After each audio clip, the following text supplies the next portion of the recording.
মাথায়, ওনার নাকে এবং চোখে খুবই সেনসিটিভ জায়গাগুলোতে তিনি আঘাতপ্রাপ্ত হয়েছেন।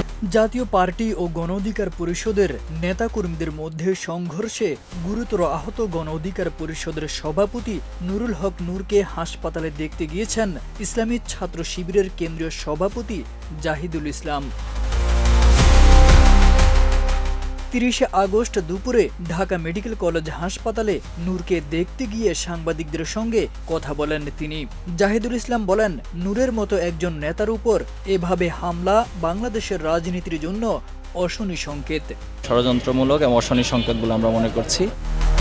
এর আগে নুরুল হক নূরের খোঁজ নিতে ফোন করেন প্রধান উপদেষ্টা ডক্টর মোহাম্মদ ইউনূস।